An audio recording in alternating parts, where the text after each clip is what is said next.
నమస్కారం అందరికి. ఇప్పుడు మనం స్టార్ట్ చేయబోయే కొత్త సబ్జెక్ట్ ఏంటిదంటే సెమ్ 4 వాళ్ళకి ఇన్కమ్ ట్యాక్స్ ఉంది. సో నేను ఇన్కమ్ ట్యాక్స్ ఎక్స్ప్లెయిన్ చేయబోతున్నాను. ఇందులో మనకి 5 యూనిట్స్ ఉన్నాయి. సో ఫస్ట్ యూనిట్ లో మనకి ఇన్కమ్ ట్యాక్స్ ది ఇంట్రడక్షన్ ఉంది. సో ఆ ఇంట్రడక్షన్ లో ఎలాంటి టాపిక్స్ ఇన్వాల్వ్ అయి ఉన్నాయంటే ఇప్పుడు ఇన్కమ్ ట్యాక్స్ ది సిలబస్ చూస్తున్నాం మనము. సో ఫస్ట్ మనకి ఏముంది, డైరెక్ట్ ట్యాక్స్ ఉంది, direct tax, indirect tax, basic concepts of income tax, agricultural income, income tax rules and exemptions, default tax regime, incomes exempt from tax, residential status, incidence of tax.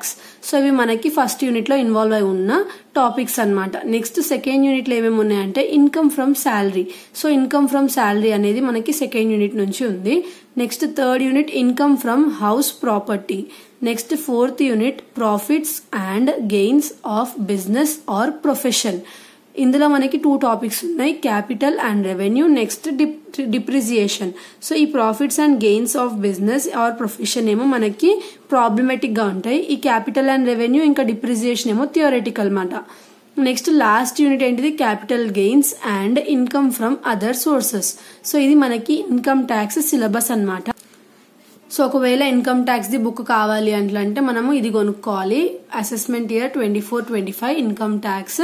మీరు ఏ year the ఉంటే ఒకవేళ ఆ year assessment year అనేది చూసుకోవాలి. Assessment year అంటే ఏంటిది, previous year అంటే ఏంటిది అనేది నేను ఎక్స్ప్లెయిన్ చేస్తాను. ఇది మనకి ఈ పబ్లికేషన్స్ ది మనం బుక్ కొనుక్కోవాలి income tax the.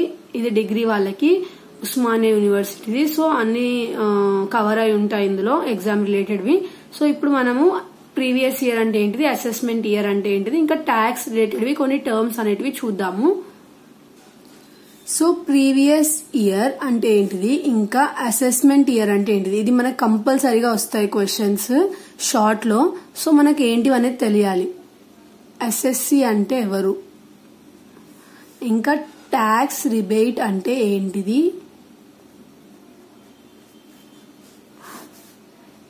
Tax regimes అంటే ఏంటిది తెలవాలి.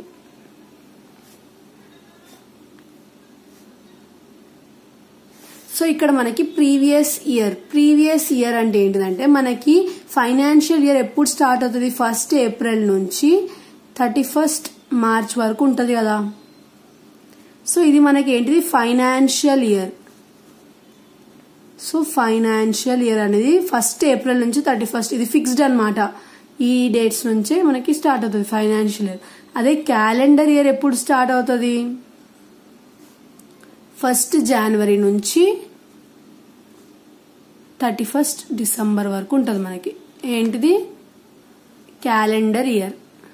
సో ప్రీవియస్ ఇయర్ అంటే ఏంటిదంటే 23-24. ఇప్పుడు మన కరెంట్ ప్రీవియస్ ఇయర్ 24-25 ఏమో మన అసెస్మెంట్ ఇయర్. సో ఇది ఎలా తెలుస్తుంది అంటే 1 ఏప్రిల్ 2023 నుంచి 31 మార్చ్ 2024 వరకు మన ప్రీవియస్ ఇయర్ అంటే లాస్ట్ ఇయర్, మన last financial year. Current financial year ఏంటిది, 1 ఏప్రిల్ 2024 నుంచి 31 మార్చ్ 2025 అనేది మన అసెస్మెంట్ ఇయర్. ఇవి చాలా చాలా చాలా ఇంపార్టెంట్ అన్నమాట, ఫిక్స్డ్, ఇవి చాలా ఇంపార్టెంట్. నెక్స్ట్ మనకి అసెస్సి అంటే ఎవరంటే ట్యాక్స్ పే చేసే పర్సన్, ట్యాక్స్ పేయర్ అన్నమాట. ఎవరైతే పర్సన్ అతను టోటల్ ఇన్కమ్ అంటే ఎప్పుడుది, ఏదైతే ప్రీవియస్ ఇయర్ టోటల్ ఇన్కమ్ ఉందో ఆ టోటల్ ఇన్కమ్ మొత్తాన్ని మనము కరెంట్ అసెస్మెంట్ ఇయర్ లో క్యాల్కులేట్ చేస్తాం అన్నమాట. ఎవరైతే అసెస్సి అంటే ఎవరైతే ట్యాక్స్ పే చేసే పర్సన్ ఉందో అతను. సో అతను టోటల్ ఇన్కమ్ ఏదైతే ప్రీవియస్ ఇయర్ లో వచ్చిందో దాన్ని మనం కరెంట్ ఇయర్ లో క్యాల్కులేట్ చేస్తాం, కరెంట్ అసెస్మెంట్ ఇయర్ లో.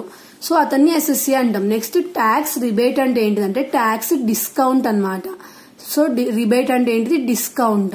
కొంతమంది ట్యాక్స్ పే చేస్తే వాళ్ళకి డిస్కౌంట్ వస్తుంది కదా, సో అది డిస్కౌంట్. ట్యాక్స్ రిబేట్ అంటే ఏంటిది, డిస్కౌంట్ అనేది వాళ్ళకి ట్యాక్స్ మీద వచ్చే డిస్కౌంట్. సో ఇది మనకి డిస్కౌంట్ అనేది ఎలా వస్తుంది అంటే ఒకవేళ ఫస్ట్ మనకి రెజీమ్స్ అనేటివి తెలిసి ఉండాలి, అప్పుడు మనకి రిబేట్ అనేది తెలుస్తుంది. సో ట్యాక్స్ రెజీమ్స్ మనకి 2 ఉన్నాయి, ఓల్డ్ రెజీమ్, న్యూ రెజీమ్. ఇంతకు ముందు సిలబస్ వాళ్ళకి ఓన్లీ ఓల్డ్ రెజీమ్ వరకు ఉండే, బట్ ఈ ఇయర్ నుంచి న్యూ రెజీమ్ అనేది కూడా ఇంట్రడ్యూస్ అయింది. So old regime, new regime 2 ఉన్నాయి. సో ఇప్పుడు మనకి రెండింటికి డిఫరెన్సెస్ తెలియాలి. So first old regime, new regime. So new regime కింద మనకి స్లాబ్ బేసిస్ అంటే ఏవైతే స్లాబ్ ఉన్నాయో అవి ఫిక్స్డ్ ఉంటాయి. సో స్లాబ్ అంటే ఏంటంటే ట్యాక్స్ క్యాలిక్యులేట్ చేసే పర్సంటేజెస్.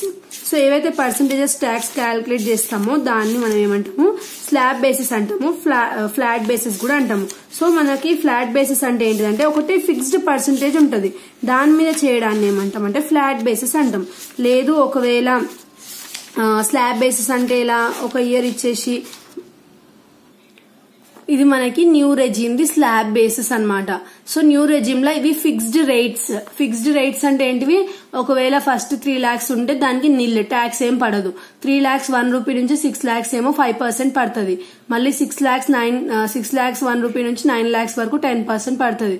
మళ్ళీ 9 lakhs 1 rupee నుంచి 12 lakhs 15%, 12 lakhs 1 rupee నుంచి 15 lakhs 20%, 15 lakhs 1 ఇంకా అబౌవ్ ఎంత ఉన్నా సరే 30% పడుతుంది. ఇది న్యూ రెజిమ్ ప్రకారం. న్యూ రెజిమ్ ప్రకారం డైరెక్ట్ ఎవరన్నా సరే ఇవే ఉంటాయి. అదే ఓల్డ్ రెజిమ్ ప్రకారం మనం చూసినట్టయితే 3 types గా డివైడ్ అయి ఉంటది. సో ఓల్డ్ రెజిమ్ అనేది మనకి ఎలా డివైడ్ అయి ఉంటది, 3 types గా డివైడ్ అయి ఉంటది. ఎలా, ఇది మాత్రం అందరికి అందరికి ఒకటే అన్నమాట. ఇందులో 3 types. సో 3 types ఏంటివి అంటే అవి, ఫస్ట్ ఎవరైతే below 60, so below 60, next 60 to 80, next above 80. ఇందులో అందరికి బేసిక్ ఎగ్జంప్షన్ ఎంత అంటే, ఎగ్జంప్షన్ అంటే ఏంటిది, వాళ్ళకి డిస్కౌంట్ అనమాట. స్టార్టింగ్ డిస్కౌంట్ ఎక్కడ నుంచి అంటే 3 lakhs వరకు అందరికి, ఏ ఏజ్ గ్రూప్ అయినా సరే న్యూ రెజిమ్ ప్రకారం అందరికి 3 lakhs. అదే ఓల్డ్ రెజిమ్ ప్రకారం బిలో 60 వాళ్ళకేమో మనకి 2,50,000, ఇందులోనేమో 3 lakhs. అదే అబౌవ్ 80 వాళ్ళకేమో 5 lakhs. ఇంకా ఇందులో ముగ్గురికి డిఫరెంట్ స్లాబ్ బేసెస్ ఉన్నాయన్నమాట. ఇక్కడ ఫిక్స్డ్ ఎలా ఉన్నాయి మనకి ఇప్పుడు చూపించాను కదా, అందరికి ఒకటే పర్సంటేజెస్. ఇక్కడ మాత్రం ముగ్గురికి డిఫరెంట్. సో ఫస్ట్ 60, బిలో 60 వాళ్ళకి ఇది మనకి స్లాబ్ బేసిస్ మీద ఉండే పర్సంటేజెస్. నెక్స్ట్ 60 to 80 వాళ్ళకి ఇది స్లాబ్ పర్సంటేజెస్.